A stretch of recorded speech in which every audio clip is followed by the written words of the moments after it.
Hi all, welcome to football arena. Football ലോകത്തെ ഏറ്റവും മികച്ച യുവതാരത്തിന് സമ്മാനിക്കുന്ന പുരസ്കാരമാണ് ഗോൾഡൻ ബോയ് അവാർഡ്. ഇറ്റാലിയൻ മാധ്യമമായ ട്യൂട്ടോ സ്പോർട്ടാണ് ഇത് സമ്മാനിക്കാറുള്ളത്. ഇതുമായി ബന്ധപ്പെട്ട ഒരു അപ്ഡേറ്റ് നമുക്ക് ലഭിച്ചിട്ടുണ്ട്. അതായത് 100 പേരുടെ ചുരുക്ക പട്ടിക ഇപ്പോൾ ട്യൂട്ടോ സ്പോർട്ട് പ്രസിദ്ധീകരിച്ചിട്ടുണ്ട് എന്നുള്ളതാണ്. 21 വയസ്സിന് താഴെയുള്ള ഏറ്റവും മികച്ച താരത്തിന് സമ്മാനിക്കപ്പെടുന്ന ഒരു പുരസ്കാരമാണ് ഗോൾഡൻ ബോയ് അവാർഡ്. അങ്ങനെ 100 പേരുടെ ലിസ്റ്റ് തയ്യാറാക്കിയപ്പോൾ അതിൽ 7 ബ്രസീലിയൻ താരങ്ങൾ ഇടം നേടിയിട്ടുണ്ട് എന്നുള്ള കാര്യം ബ്രസീലിയൻ മാധ്യമങ്ങൾ റിപ്പോർട്ട് ചെയ്യുന്നു. നമുക്കറിയാം, എൻട്രിക്ക് ഇടം നേടിയിട്ടുണ്ട്. എസ്റ്റവായോ വില്യൻ, അതുപോലെ തന്നെ Ryan, Caua Elias, Vitor Reis, William Gomes Sousa, ഇവരൊക്കെയാണ് ബ്രസീലിൽ നിന്നും ഇടം നേടിയിട്ടുള്ള യുവതാരങ്ങൾ. നമുക്കറിയാം, എൻട്രിക്കും റയാനും വേൾഡ് കപ്പ് സ്ക്വാഡിൽ ഇടം കണ്ടെത്തിയ താരങ്ങളാണ്.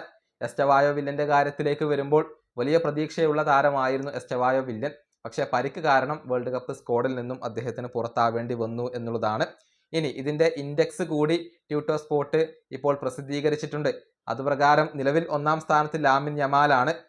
പക്ഷേ ഏറ്റവും വലിയ പ്രശ്നം എന്തെന്നാൽ നേരത്തെ ഗോൾഡൻ ബോയ് അവാർഡ് അദ്ദേഹം സ്വന്തമാക്കിയിട്ടുണ്ട്. 2024 ഗോൾഡൻ ബോയ് അവാർഡ് സ്വന്തമാക്കിയത് ലാമിൻ യമാലാണ്. ഒരു തവണ നേടിയ താരത്തിന് പിന്നീട് ഈ ഒരു പുരസ്കാരം നൽകില്ല. അതുകൊണ്ട് തന്നെ ഇത്തവണ യമാലിന് പുരസ്കാരം നേടാൻ സാധിക്കില്ല. അദ്ദേഹത്തിന്റെ പിറകിൽ ഈ റാങ്കിങ്ങിൽ വരുന്നത് PSG ഫ്രഞ്ച് താരമായ വാരൻ സൈറെ എമരിയാണ്. അദ്ദേഹമാണ് ഈ പുരസ്കാരത്തിന് ഇപ്പോൾ ഏറ്റവും കൂടുതൽ സാധ്യത കൽപ്പിക്കപ്പെടുന്നത്. ഇത്തവണ വാരൻ സൈറെ എമരിക്ക് ഗോൾഡൻ ബോയ് പുരസ്കാരം ലഭിക്കാനാണ് ഏറ്റവും കൂടുതൽ സാധ്യതകൾ. എസ്റ്റവായോ വില്യൻ നിലവിൽ 6-ാം സ്ഥാനത്താണ് വരുന്നത്. എൻട്രിക്ക് 11-ാം സ്ഥാനത്തും വിറ്റോർ റൈസ് അതിനുശേഷവുമാണ് വരുന്നത്. ഏതായാലും 2 ബ്രസീലിയൻ താരങ്ങൾ ഇതിനു മുൻപ് ഈ പുരസ്കാരം സ്വന്തമാക്കിയിട്ടുണ്ട്. ആൻഡേഴ്സൺ 2008 മാഞ്ചസ്റ്റർ യുണൈറ്റഡിന് വേണ്ടി കളിക്കുന്ന സമയത്ത് ഗോൾഡൻ ബോയ് അവാർഡ് നേടിയിട്ടുണ്ട്.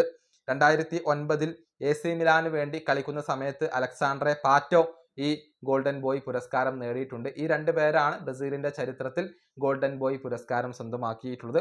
ഇത്തവണ 7 താരങ്ങൾ ലിസ്റ്റിലുണ്ട്. പക്ഷേ ഈ പുരസ്കാരം നേടാൻ ഏറ്റവും കൂടുതൽ സാധ്യത കൽപ്പിക്കപ്പെടുന്നത് വാരൻ സൈറെ എമരിക്കാണ്.